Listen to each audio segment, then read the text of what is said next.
Assalamu alaikum wa rahmatullahi wa barakatuh. Rabbi shrah li sadri wa yassir li amri wa hlul uqdatan min lisani yafqahu qawli. Amin rabbal alamin. Rabbi inni lima anzalta ilayya min khayrin faqir. It's a dua that occurs in the Quran. It's a profound dua that occurs in the Quran. It is a dua that is made by one of the most famous prophets, mentioned numerous times in multiple occasions, in multiple shades in the Quran. It's a dua that many of us believe can do wonders for us, but it's also a dua that has certain misconceptions around it. It has certain misunderstandings around it. And today I wanted to kind of take this opportunity to delve into this dua, talk about the meanings, the multiple layers of lessons that Allah teaches us through it, and also, if possible, inshallah, to clear up some of the misconceptions that we may have, or maybe just to clear up some of the concepts that Allah presents in the Quran around this dua. It's a story about a prince that is walking in the streets and he sees a man being tortured. He sees a man being beaten up from Banu Israel, which he felt was unjust. This prince, Musa alayhi salam, he intervenes. And when he intervenes, the punch that he lays on the oppressor is such a powerful one that it kills this man instantly.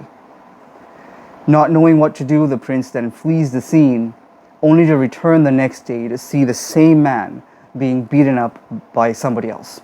Or maybe he was in some kind of altercation with another man. He then approaches this man and says, "You again? It seems like you're a troublemaker. It seems like all you can do is get into trouble." And the man from Banu Israel that was saved the day before by Musa alayhi salam is in a fit of terror, maybe realizing that he's been found out that he's a troublemaker, and now he starts to scream out in order to expose Musa alayhi salam to the rest of Egypt, to the rest of the kingdom.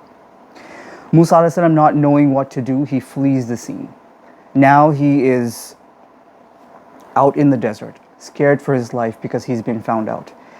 In the Quran it says that Allah exposed his bad deed to everybody, that his bad deed had caught up to him.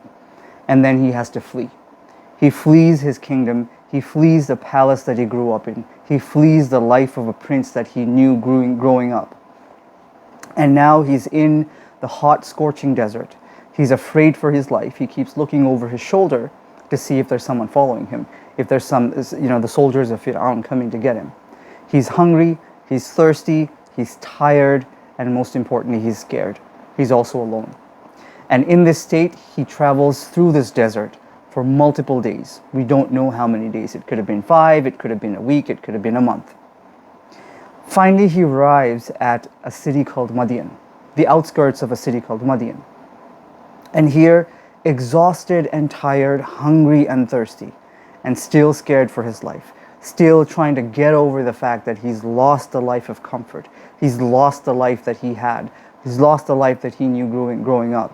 He sits in a shade and looks out towards what seems to be a watering hole. And there he sees a strange scene. He sees many men watering their cattle, watering their flocks, whilst there's 2 women who are standing far behind, holding their flock, like they're restraining their flock from approaching the water. And Musa alayhi salam can see that they're struggling. And so this man, tired and exhausted, afraid and alone, he still approaches these 2 women and asks, "What seems to be the problem? What's holding you back from watering your flocks? Is there a problem?" And the women say, "These are men, they're not good men. We can't go there until they're done. And our father is an old man." And Musa alayhi salam, in that state of exhaustion and thirst and fear, he realizes that here's an opportunity for me to do a good deed, to help out these people in their time of need. And so he takes their flock, he waters them for them, brings them back, hands them over, and comes back to the shade. And he sits down and he recites this dua.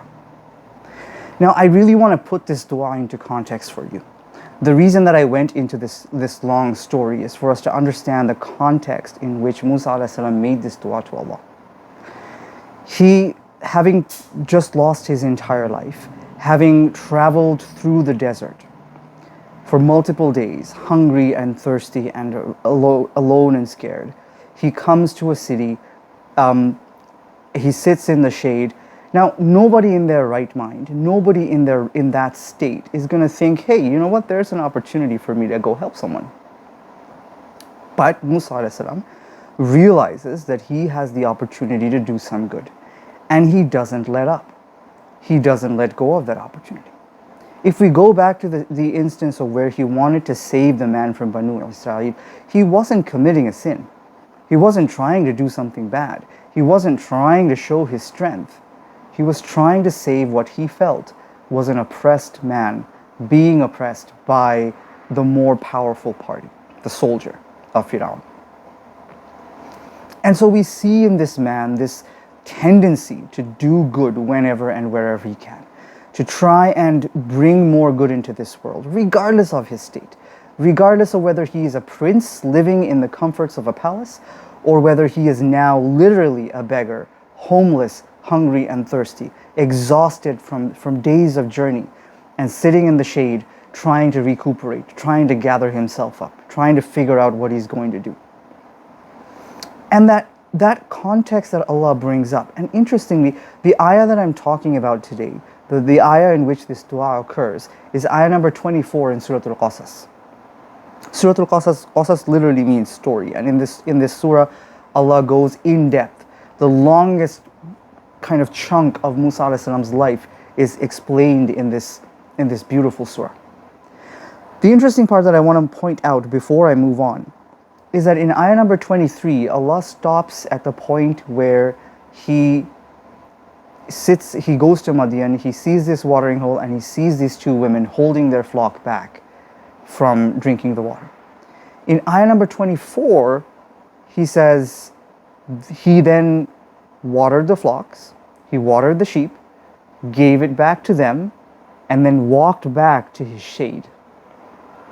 Some interesting things to point out here, to note here. Walks back to his shade, and then says, فَقَالَ رَبِّي إِنِّي لِمَا أَنزَلْتَ إِلَيَّ مِنْ خَيْرٍ فَقِيرٌ. We'll go into what that dua means, but just notice what happened here. Allah mentions where he could have easily have said that he watered the flocks and returned them to the rightful owners. Then he came to sit down in the shade. And then ayah number 24 could have started, فَقَالَ رَبِّي إِنِّي لِمَا. Allah doesn't do that. Why not put stress on the dua?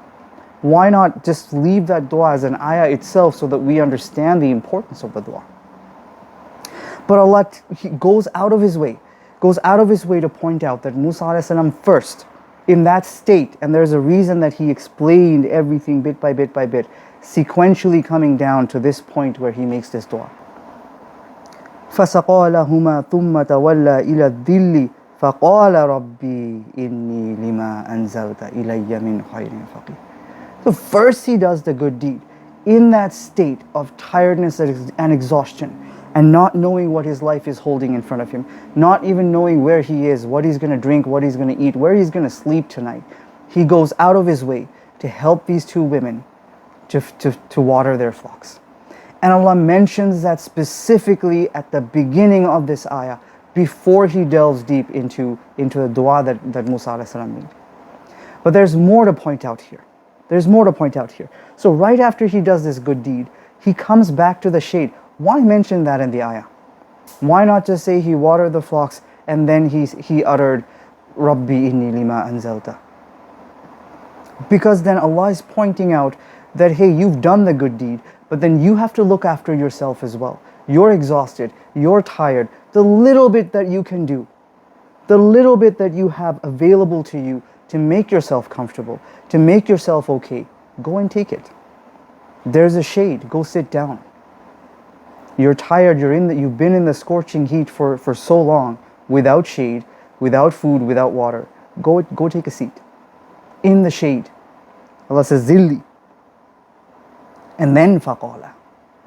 So he sits in the shade.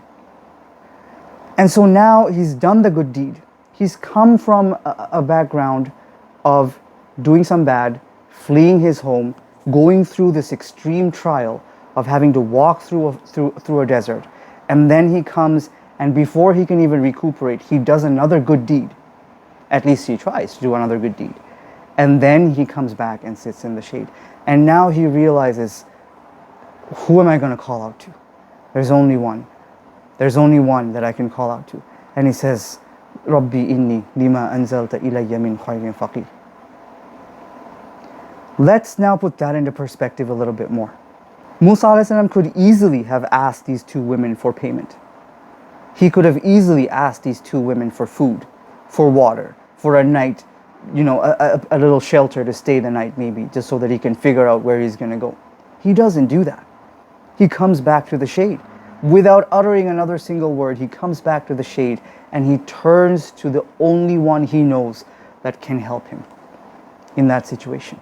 This is the true definition of tawakkul. Tawakkul is do your best, do good, and then turn to Allah.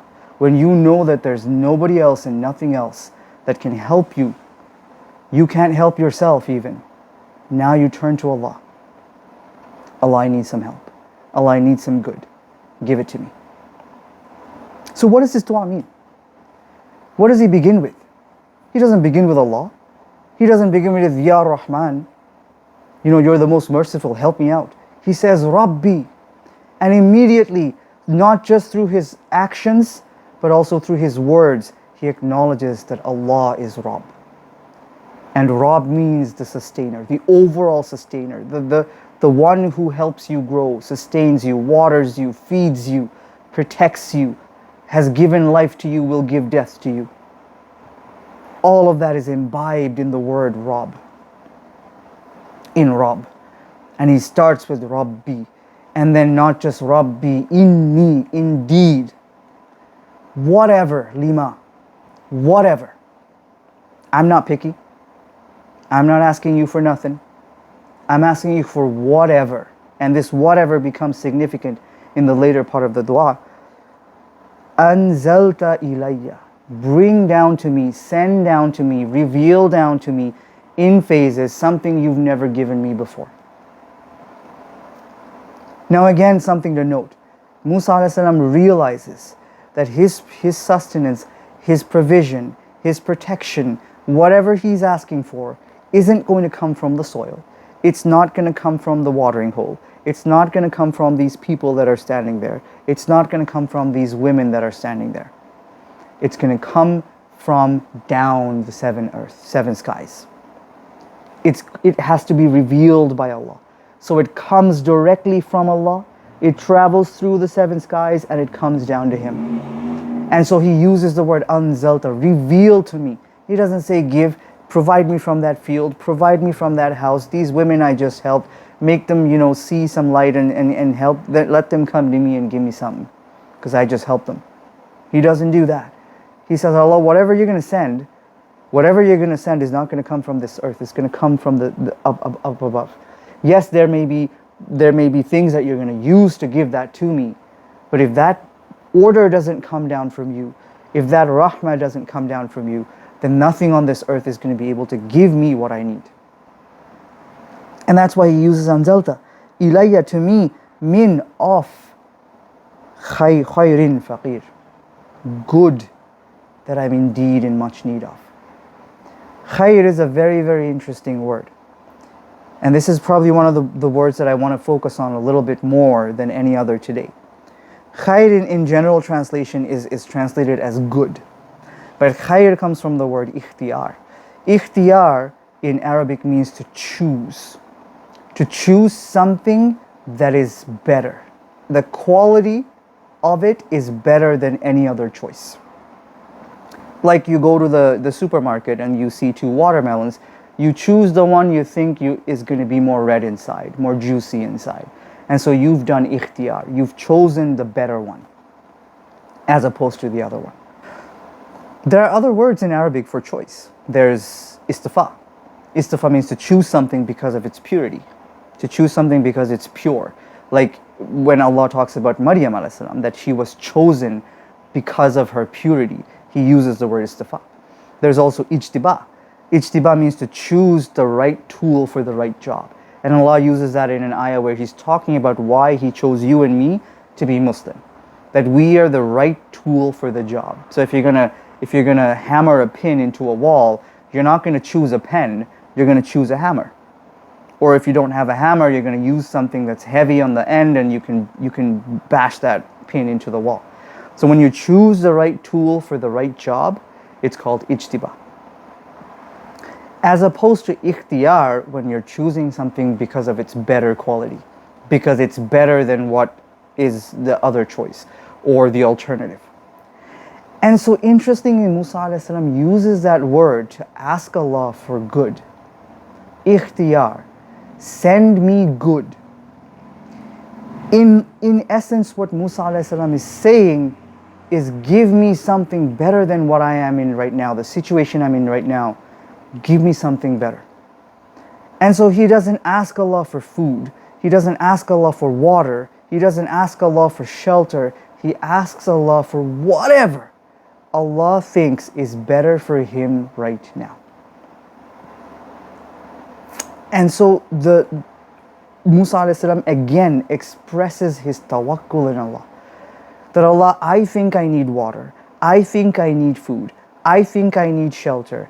I think I need to figure out what I'm going to do with my life. But you know better than anybody else. You know better than myself as to what I need right now. And what I'm asking you is that I am desperate. Faqir means not just in need, it's translated as what you need. But faqir means to be so desperate that you're begging for it. Like you couldn't be more desperate for it.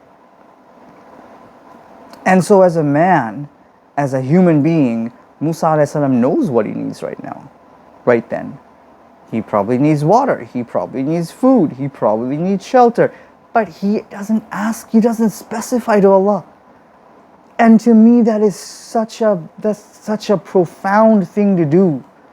As opposed to what we do when we're in trouble, when we're in a bad state, when we are asking Allah for something. Yes, we say, Allah, if you think it's good for me, send it down. But then we specify it to Him. Allah, I need that car. Allah, I need that job. Allah, I need to get this or that. Or this situation be taken away from me. Or this hardship be taken away from me. Or this test is just getting too much. But Musa a.s. in his state, remember this guy is a prince.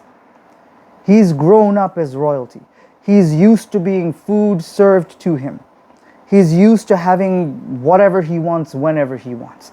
He was the son or the foster son of the most powerful man in Egypt, maybe the whole region. And yet he realizes his place as a human being, his place as an abd, and Allah's place as Rabb. And he gives that respect to Allah. He gives that respect to his Rabb perfectly in this dua. Whatever you think is good for me right now, send it down from you. And what does Allah do immediately? Almost immediately. Maybe 5 minutes, maybe an hour, maybe half hour, maybe I don't know, or maybe 2-3 hours later. One of those girls comes back and she takes him away, saying that my father is calling you. And he gets at the same time food, water, shelter, a job, a family, and a future laid out for him. One dua. One dua. Now herein comes some of the misconceptions that we have about this dua. Very often we make this dua to Allah. It's a very well-known dua, no doubt. Very well-known dua. It's known to be very powerful. But then we have to see the placement of the dua in the Quran. We have to see the context in which Musa a.s. uttered this dua to Allah. First and foremost, he does something bad. And Allah says that his bad deed caught up to him. He was exposed to everybody. He was exposed in the world that he was known to be a good person. He was known to be a prince, respected, royalty. He is exposed now as a criminal, a killer, and someone to be pursued and killed. Someone who went against the ruler of the kingdom, the emperor. And right after that, he is then banished from his home. He has to go in exile. Almost as if it's an immediate punishment for what he did. Did he feel remorse? Yes, he did. Did he do istighfar to Allah? He probably did. But then does his hardship go away? No, for right after that, for days, maybe a month, we don't know how long, he has to travel through the scorching heat, blistering cold at night, no food, no water, alone and scared. And so immediately after what seems to be his punishment, Allah puts him in a trial. Allah says in other places in the Quran, the moment you say, I believe in you, Allah, because he did istighfar, right? He's saying, Allah, I've done a bad deed. And so now he's placing his belief in Allah. Placing his belief in Allah also that he will be forgiven. And so immediately Allah tests him. Immediately he's put into an extreme trial. And Allah says, I will test you and I will purify you like gold. Fatanna. I will purify you like the frothing of boiling gold when the impurities come to the surface and they're wiped away and the gold is left as pure as anything else. Purest element on earth. Going through that extreme trial, he doesn't complain. He doesn't say, Allah, how could you do this to me? I was a prince. I had everything I could ever want. One little bad deed and you put me in this? This is the punishment, you think this is proportional to what I did? You could have done anything else. But then the hikmah of Allah, the hikmah of what is going to come in front of for this man, this prophet, soon to be prophet. Allah doesn't reveal that to him, but He puts him through that trial to see how patient he is, to see how grateful he is. And immediately when he has the chance to show his gratitude to Allah, he does it. He goes to those two women and helps them out. None other than a grateful man who is grateful for what even the little bit that they have, would do something like that. It just isn't just born from a big heart. Oh, I need to help people. It's born from gratitude. That kind of attitude comes from gratitude. There is no doubt. And Allah was testing him to that. How patient can you be? How many complaints are you going to make? And how grateful can you be? And later on in his life, when he has just saved Bani Israel from Fir'aun, they've crossed the sea, they've gone into a desert. This man stands on a pier and says to his people, be grateful. And these guys are like, what? This guy is crazy. We just almost got killed. Somehow, magically, we were able to cross this sea. And now we've ended up in a worse place, in a desert. No food, no shelter, no water. Many of us have lost children. Most families have watched their children being slaughtered in front of them. And this crazy guy is telling us to be grateful. Where did Musa a.s. learn that from? What test in his life prepared him for that moment? That to understand that even in this seemingly dreadful situation, when it seems like nothing else is left for me, that I still have to be grateful for the things that Allah is doing for me. And so look at the sequence of events. The bad deed, the punishment, the trial. No complaints, expression of gratitude. Then doing whatever they can, doing whatever he can to save himself from the scorching trial, let's say, the sun in this case. Then Musa a.s. asks Allah, Allah, whatever you can send down to me right now. Still not arrogant. Still doesn't feel that he deserves something right now. He feels like he needs it, and so he asks Allah for it, but he doesn't specify. He doesn't say, Allah, I need this right now. Send me back to Egypt, wipe everyone's memory, I want to be the prince again. And so the khair that he asks for isn't make my life okay again. It's whatever you can send down to me right now. You are the best of planners. You know better what I need. During the research of this ayah, my research partner and I, we talked about a lot of things that came up in connection to this ayah. But I think I don't want to make it too complicated. I want to leave it here today just to let it sink in. The context and the placement of this ayah, how we think about this ayah, the light in which we use this ayah is very, very important. The expectations we place upon Allah when we make a dua, they're not always realistic. Allah puts us in reality checks in the Quran all over the place, all over the place. He gives us reality checks. He tells us when you say you believe, I'm going to put you into trial. He tells us when I'm giving you ease, it may not be the ease you think it's going to, that you need. It may not be the ease that you're hoping for. The ease may look very, very different. It may be much bigger than what you expected. It may not be. But the ease that I'm going to give you will probably not be the one that you're looking for. Because then you're looking to go back to becoming a prince again. You're looking to go back to the life of luxury or whatever you had before the trial. But Allah will open doors. You may not like them. You may not realize why He's opening those doors. But that ease that's coming your way is what is better for you. Those reality checks Allah gives us. And so in the Quran where these du'as occur, Allah always has a context in which He places these du'as. And for us to understand these contexts, to use these du'as in those contexts, learning the lessons from the lives of these prophets who made these du'as, alayhi salam, is very, very important. And that's where the importance of studying the Quran, delving deep into where does this dua come. It's not a random ayah that you can just scrap it up from there and use it to your will, to our will. It has to be in the way that Allah has prescribed you. But you also need to understand, that the dua is for a specific context, a specific time frame, and a specific sequence of events that's going to happen in your life.